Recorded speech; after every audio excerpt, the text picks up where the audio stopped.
miq Prizmës. Shpeshherë ne akuzojmë, edhe unë personalisht, ne akuzojmë për kostot e larta të ndërtimit të një autostrade. Dhe shohim shifrën e madhe, sidomos shifrat koncesionare, dhe pastaj themi, wow, 30 milion për kilometër, 20 milion për kilometër, kosto ndërtimi. Në të vërtet, për koncesionarët tonë, është krejtësisht e gabuar. Po gjeja një shkrim të Fatos Çoçolit, është një ekonomist, është një njeri i financave, burr me dinjitet që sigurisht majmunati dhe flamingot e konsiderojnë pjesë të qeverisë, në vërtetë s'ka lidhje me qeverinë fare, ka lidhje me logjikën e shifrave. Dhe logjika e shifrave, atje kur është për të kritikuar, kritikohet, edhe atje kur është për ta pranuar, duhet pranohet. Edhe Milot Balltre, e kritikueshme edhe shumë e vonueshme. Shumë e vonuara, sigurisht që është shumë e vonuara, absolutisht. Unë kam minimumi 6 klipe dhe 10 shkrime që nga viti 2018 kam bërë për këtë lloj autostrade e cila do të zhbllokonte veriun e Shqipërisë. Sigurisht jo kaq shumë për Lezhë Shkodër, e cila sigurisht do të vazhdojë sapin koncesionarit tjetër, po sidomos për Milot Balltre, aty ku është merri, sepse sigurisht ulen edhe nga rruga e Kombit, nga ajo rrugë që cila bie edhe kosovarët, po njëkohësisht është ulja tjetër, kështu i themin e ulje, se perceptojnë veriun që vinë nga hani hotit edhe që janë shqiptarët ose turistët e huaj. Tashti, ky koncesionar, dhe unë kam gjetur shkrimin e Fatos Çoçolit, ka kushtuar, dhe ne themi, kushton 364.7 milion euro. Dhe me njerë themi, shiko sa është 364.7, 365, pjesëtim për 17 kilometra, asaj. Në të vërtet, ato 17 kilometra, i themi fushore ne, po kanë 2 ura të gjata. Kanë mbi gjatër, kanë edhe për mbi mat, ka dhe tunel. Këtë nuk e përmendim ne. Se shqiptari kështu është, gjithmonë nuk është i vërteti, nuk është i drejti. Nuk thot të vërtetën, as nuk tregohet i drejt. Do që vetëm të akuzohet e të fitojnë akuzën e tij. Po mos harrojmë që janë 17 kilometra, që kanë 800 metra tunel, pra nuk është aq autostradë e thjeshtë. Dhe sigurisht i kalon edhe në disa vende ligatinash, cilat duan që të zejnë vend. Nuk kalon në gjurmën e vjetër.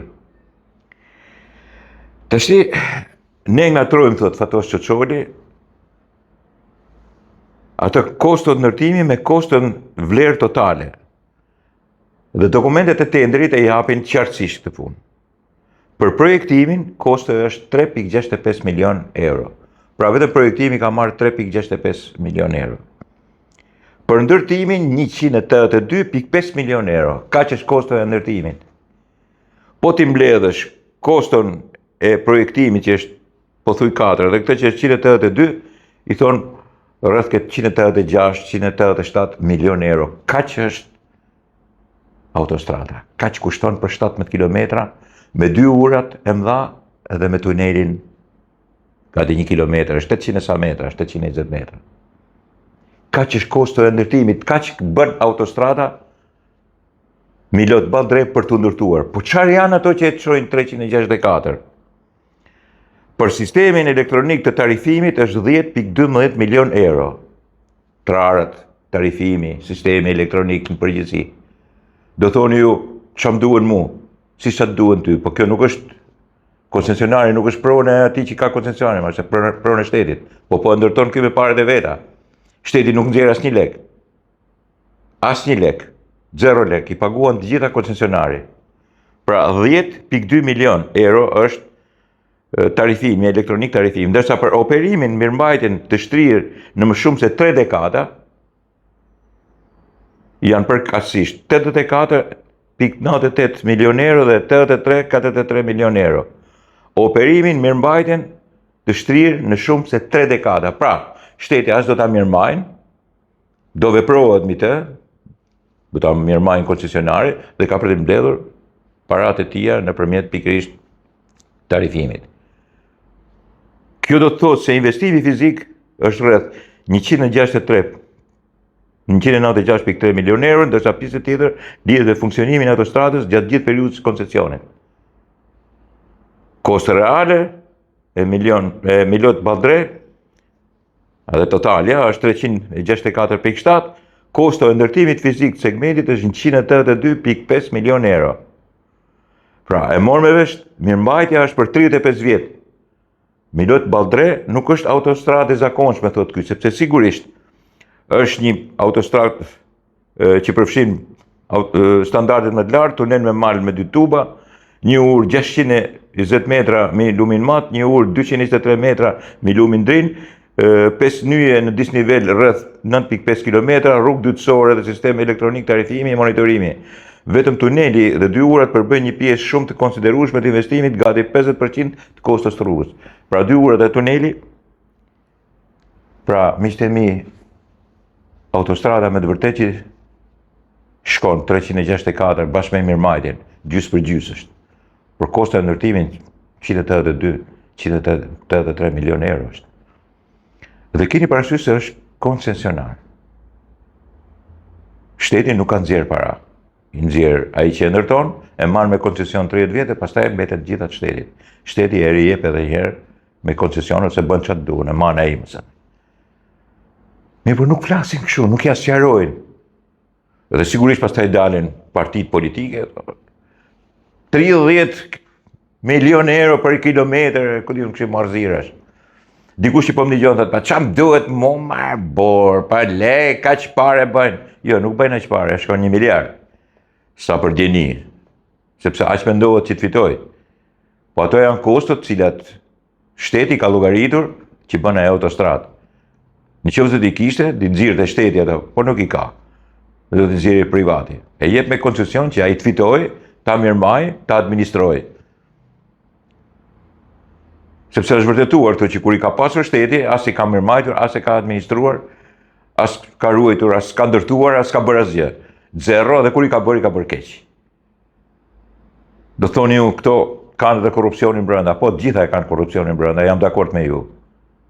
Korrupsioni nuk hiqet duke shar, as duke akuzuar në tym, po duhet me i marrë me shifra gjërat. Kosto për kilometër e ndërtimit të Milot Balltre është ke 11 milion euro kilometri me 2 urat, tunelin edhe linja dytësore që ka, se do të ketë linja dytësore sa të duash. Sepse do të lidhen ato katunat aty që janë pa mbarim. Dakord miqtë e mi, dhe kjo është jashtëzakonisht e rëndësishme. Koncesionari tjetër është pastaj, po themi, hani hotit edhe rruga Shkodrës dhe Lezhë, ose Balltre dhe ajo duhet bashkohet pastaj me autostradën që lidh, po themi, veriun komplet, po sidomos Shkodrën. A jam dakord për koncesionarët? Sigurisht unë do isha dakord i ndërtonte shteti, mos i tarifonte. Pa diskutim, por ne nuk jemi zot ta bëjmë këtë punë, ne nuk jemi Gjermania. Ne jemi si Greqia dhe si Italia, ku në çdo kryt 20 kilometrave do ulet i tra, bile edhe 10 kilometra, dhe të marrin ato paratë e qarkullimit. Nuk jemi të vetmit ne. Provojnë, shkonin në Greqi dhe provojnë, shkonin në Itali dhe provojnë. Kështu jemi ne. Francë, dakord, Belgjikë, kudo në botë. I vetmi shtet në Evropë i madh, i rëndësishëm që nuk tarifohesh është Gjermania, po ajo ka leverdisë, është në qendër dhe do kalojnë gjithë aty.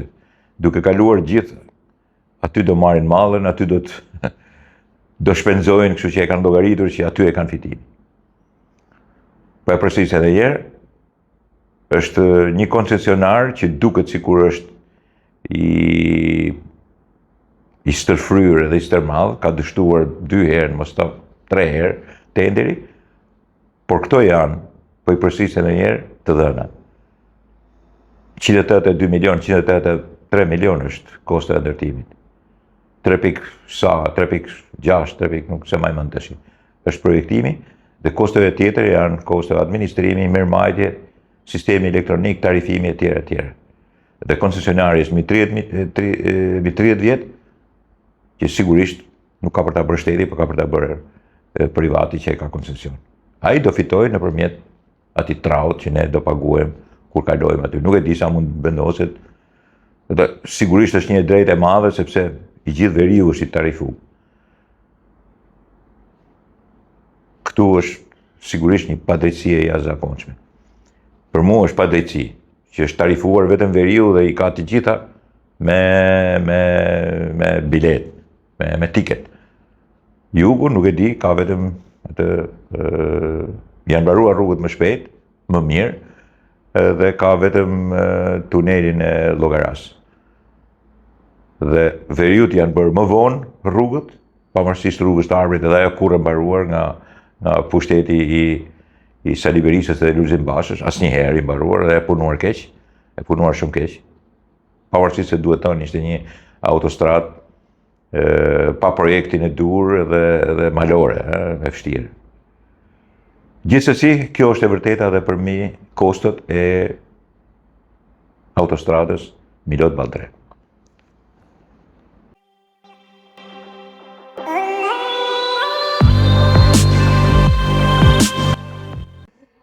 Miqtë Prizmës.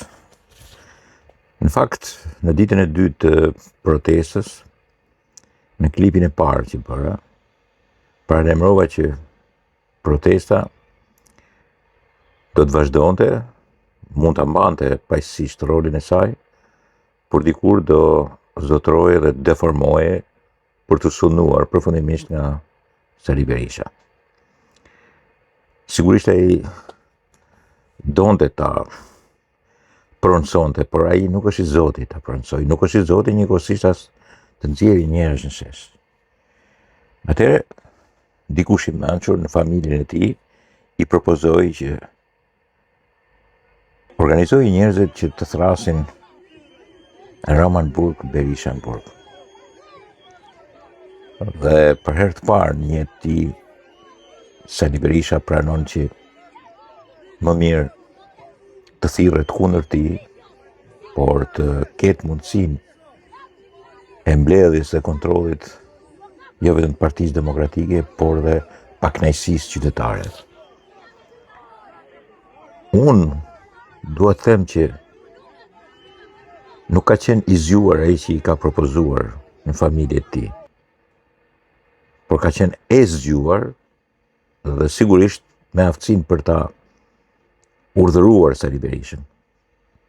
Sepse kjo e zgjuar në një farë mënyre e kontrollon dhe normalisht pastaj dhe e financon Sali Berishën.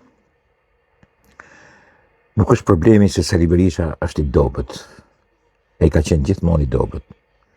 Problemi është se ai ka qenë shumë i Zotit për të mbledhur për rreth vetes tij dhe për të mbajtur politikisht, financiarisht, ekonomikisht dhe fizikisht për t'i mbrojtur.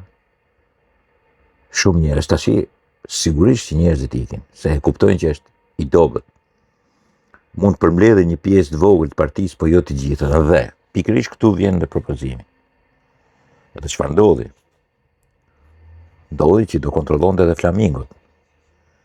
Ndodhi që patjetër do të lejonte, do të kontrollonte, do të joshte një pjesë të studentëve që janë forumi studentor i demokratëve. Me gishta, 1-1, sidomos të një uluritse që shkon deputetëve mrapa, po dhe shumë të tjerëve. Janë patjetër pjesë e Partisë Demokratike.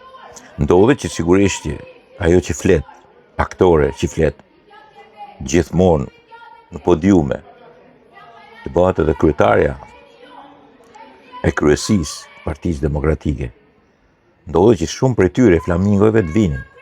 Ndodhi që shumë prej shoqatave që janë aty, edhe ambientaliste, bile deri shoqatat LGBT-s, qës, t'i pranoj Berisha dhe t'ju thot po më shani edhe mua. Po në të vërtet janë berishk. Ndodhi që kryerruar, gazetar, të smur dhe jo të smur, që sigurisht duket siguruar rrejnë e Ramën janë Berishk. Janë Berishk gazetare femra, janë Berishk edhe gazetar mashkull femna. Po janë Berishk edhe shoqata që kanë të bëjnë edhe me interesa green, janë Berishk edhe ata që janë arkeomarksist, janë Berishk edhe ata që janë hajdut xhepash të bashkuar larg edhe afër grupit i cili gjuan me gur, mbledh strajca gurësh, që vishen me zezë, që mblojnë ftyrën, dikur dhe e zbulojnë ftyrën. Janë Berishk të gjithë ata që ulurin para dite me forcë dhe me gur, mbas dite bëjnë si të but. Janë ata që turren gjithmonë për pankarta, janë ata që nuk kanë kreativitet, po janë edhe ata që kanë kreativitet. Janë edhe ato TikTokut, janë edhe ato vajza të cilat sigurisht në papunësinë e madhe që ka plasur në Dubai nuk kanë çfarë bëjnë edhe sigurisht kanë për të ndjekur edhe një agent tjetër, tjetër edhe qoftë edhe pa lek, po unë nuk besoj se veprojnë pa lek ata, diku i kanë financat. Dhe sigurisht një pjesë e madhe e njerëzve që nuk e dinin, po që ju vinin mrapa të gjithë grupeve të interesit. Nga anarkist deri në ultramajtist, folk bolshevik, ignorant, derbeder, njëkohësisht edhe ata që ishin të dhunshëm edhe të zakonshmit e Sali Berishës, tash mbas edhe të krehur pak ndryshe për të treguar se janë më të butë dhe nuk janë kaq të egër. Po nuk do duronin shumë, sepse sigurisht Berisha kishte planin e tij. Dhe normalisht këto 2 ditë u pronësua komplet. Doli aty ku duhet të dilte, sepse janë të tijet. Janë të tijet dhe deputetët bëjnë sikur janë. Po janë të tijet. Tashti flamingot blu janë edhe në kryesi të partisë, janë të përhapur në të gjitha sektorët. Askush nuk duhet këtë dyshimin më të vogël që çdo lloj shoqate që del aty ka Sali Berishën me vete. Çdo lloj shoqate dhe njëkohësisht grupi interesës ka Sali Berishën me vete. Kontrollohen prej tij, paguhen prej tij dhe njëkohësisht kanë mrapa dhe suportin e madh të ndërkombëtarëve që i dinë për të ndershëm dhe për jo të Sali Berishës. Ata që janë ultramajtistë nuk duan t'ja dinë për kërken, sigurisht që mund të largohen me ato të qorrit që do ta kuptojnë, sigurisht që do bëjnë sa do bëjnë marrëzira ato të shehujt, dhe do largohen edhe ata se kuptojnë që aty është Berisha, dhe sigurisht ati llapet do t'i largohen sepse nuk i pranuan vetë, se këta janë Sali Berishës. S'kanë për të pranuar as llapën, nuk kanë për të pranuar as shenjë, nuk kanë për të pranuar as qorrin, sepse këta janë Sali Berishës. E gjithë protesta e Sali Berishës, sepse sigurisht mblodhi më tepër, mblodhi dhe inocent, ata që kanë interesa dhe kanë akuza të përpikta dhe të interesit të tyre kundra kësaj qeverie dhe kundra Edi Ramës, por që tash kauzën e tyre menerius e ka shkërdhyer Sali Berisha, e ka dhjerë Sali Berisha. Më vjen keq që i them këto fjalë, po kështu është e vërteta. As më bën përshtypje fare se dikush mund mos jetë dakord. Unë e kam paralajmëruar dhe është vërtetuar. Protesta nuk është e flamingove pink. Protesta është e flamingove blu. Protesta është e Sali Berishës. Dhe e dini që t'ju themi gjë tjetër? Pavarësisht se Sali Berisha është njeriu më pa dinjitet, është njeriu që i thot deputetëve të vetë mos shkonin seancë, sepse sigurisht do që t'jenë vetëm deputetët e Partisë Socialiste. Është më mashtruesi, është më maskaraj politik, por Sali Berisha ka diçka, është brenda institucione. Gjithmonë i ka gjuajtur institucionet, gjithmonë ju ka rënë gur institucioneve, gjithmonë i ka dëmtuar, gjithmonë e ka çuar Shqipërinë në zgrip ekonomik dhe politik, dhe gjithmonë do ta bëj këtë sa herë ka nevoja i të shpëtoj familjen e tij, të shpëtoj bythën e tij, të shpëtoj të gjithë gjeneratën e tij të qelbur, e cila i ka bërë dëme më keq dhe më shumë se sa Enver Hoxha. Dakord, miqtë mi? Janë Berishk blu, flamingo blu. protesta e flamingove pink ka marrë fund.